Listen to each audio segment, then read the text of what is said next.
तोशा खाना फौजदारी केस इमरान खान के खिलाफ इलेक्शन कमीशन की तरफ से दिए गए फैसले के बाद बनाया गया, जिसकी बेशतर कार्रवाई अब तक मुकम्मल हो चुकी है। इस केस को पहले एडिशनल सेशन जज जफर इकबाल सुन रहे थे और फिर जज की तब्दीली के बाद अब एडिशनल सेशन जज हमायूं दिलावर ये केस सुन रहे हैं। इस केस में कई बार हंगामा आराई देखने में आई। नवंबर मार्च में इमरान खान जब जुडिशल कॉम्प्लेक्स पहुंचे तो वहां कई घंटों तक जारी रहने वाली हंगामा आराई के बाद इमरान खान की सिर्फ हाजिरी कबूल की गई।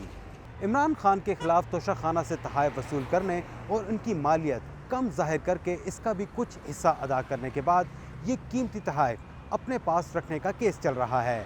कानूनी माहिरीन के मुताबिक इमरान खान की वकला की टीम इस केस को तवालत देना चाहती है, लेकिन मौजूदा जज हमायूं दिलावर इस केस को जल्द निपटाना चाहते हैं। पीटीआई ने हाई कोर्ट में इस केस के काबिल समाअत होने पर दरख्वास्त दायर की, जो अदालत ने दोबारा जज को भिजवा दी, जहां जज ने इसे काबिल समाअत करार दिया। इस मामले को इमरान खान सुप्रीम कोर्ट लेकर गए, जहां अदालत ने इसे हाई कोर्ट भिजवा दिया है। दूसरी जानिब ट्रायल जारी है और इलेक्शन कमीशन के 2 गवाहान के बयानात और इन पर जरा मुकम्मल हो चुकी है। बुध को इमरान खान को बुलाया गया, लेकिन वो पेश ना हुए, जिसके बाद इमरान खान के वकला को 35 सवालात पर मबनी सवालनामा दे दिया गया है। अदालत ने इमरान खान को जुमेरात को ज़ाती हैसियत में तलब कर लिया है।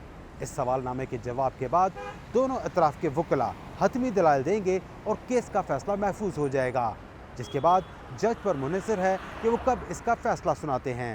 कानूनी माहिरीन के मुताबिक ये वो केस है जिसमें इमरान खान को इंतखाबात से कबल सज़ा सुनाई जा सकती है, जिसके बाद इन्हें कैद और नाअहली का सामना भी करना पड़ सकता है।